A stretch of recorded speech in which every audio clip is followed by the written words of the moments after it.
Marking a monumental milestone in the country's democratic history, Tripura Chief Minister Dr. Manik Saha addressed a high-profile press conference at the BJP state headquarters today to celebrate the completion of 12 glorious years of public service and good governance under Prime Minister Narendra Modi. During the media interaction, the Chief Minister detailed how the central government's pro-people welfare schemes and development strategies have fundamentally reshaped the socio-economic framework of Tripura and the Greater Northeast region. Addressing media personnel, Chief Minister Dr. Manik Saha emphasized that the Prime Minister's unique vision has successfully pulled Tripura out of its historic geographic isolation.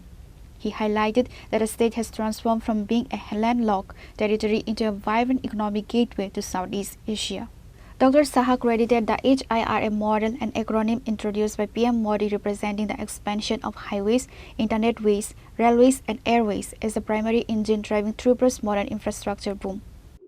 আপনারা সবাই জানেন যে ভারতীয়দের সবচেয়ে বড় যে আশা আকাঙ্ক্ষা সেটা যে পূরণ করার জন্য আমি একটু আগে যেটা বলার চেষ্টা করেছি সেই আকাঙ্ক্ষা আমি বলবো না যে 100% হয়ে গেছে, কিন্তু মানে বেশ 100% এর দিকে প্রায় চলে গেছে। 2047 সালে আমরা বসে আছি কবে সে আশা পূর্ণভাবে সেটা পূর্ণতা লাভ করবে।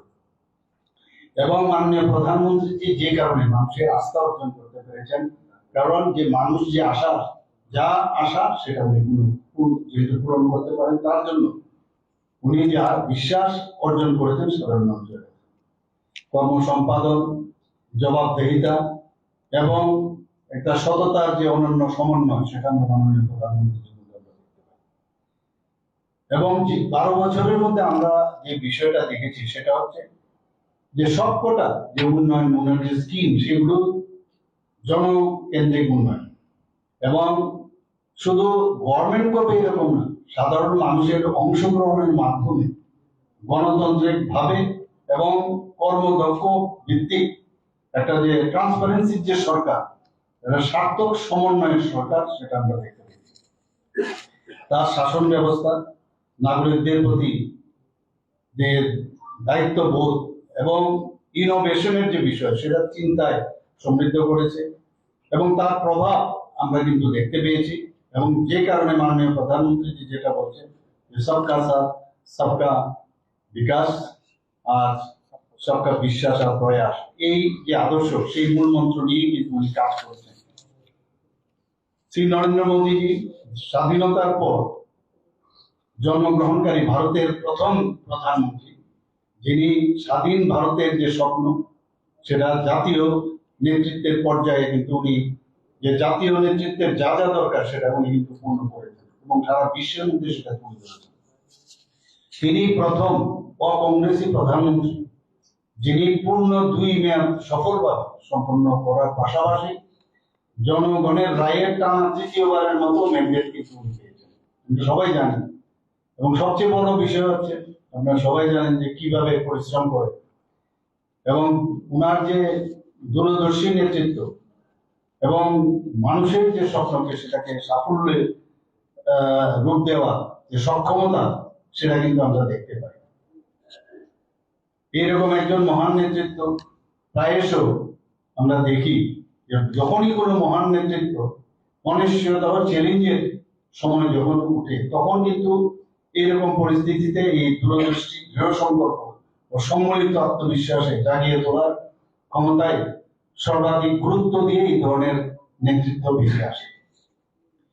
ইতিহাসে যারা স্থায়ী ছাপ রেখে গেছেন তাদের সময়ে এই যে কঠিন চ্যালেঞ্জ সেগুলোকে জাতীয় পুনর্জাগরণের সুযোগে পরিণত করেছে।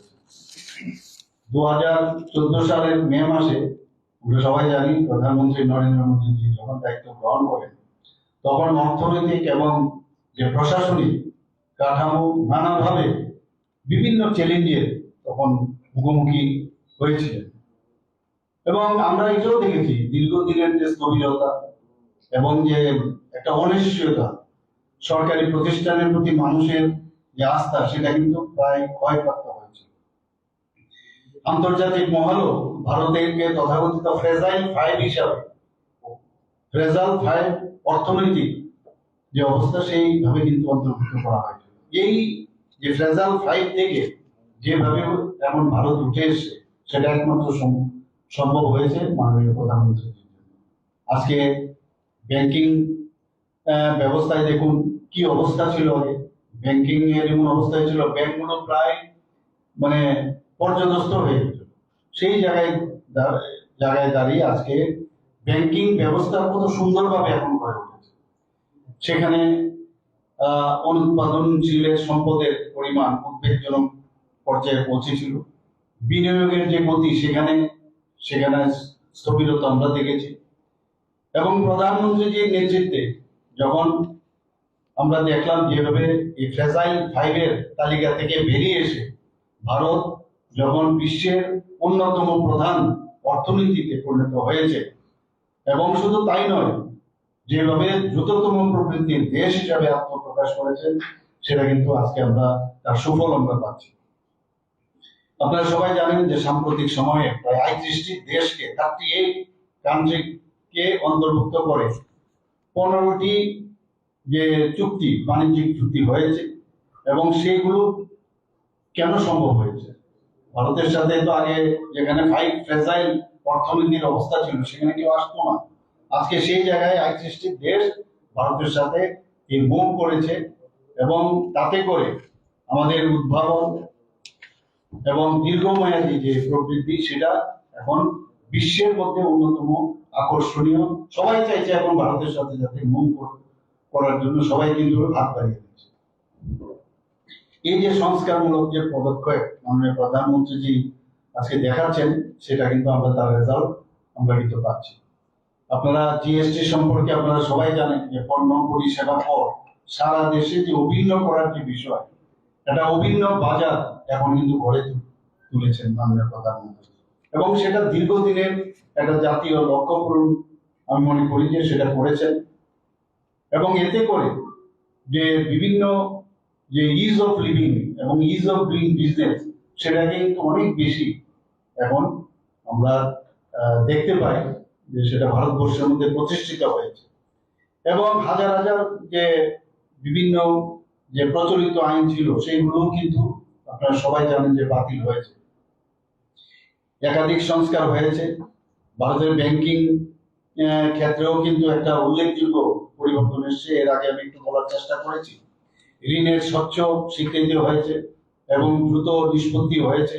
ব্যাংকগুলোর পুনঃমূলধনীকরণ এবং বিভিন্ন প্রাতিষ্ঠানিক সংস্কারের মাধ্যমে আর্থিক শৃঙ্খলা ও সুশাসন জোরদার হয়েছে।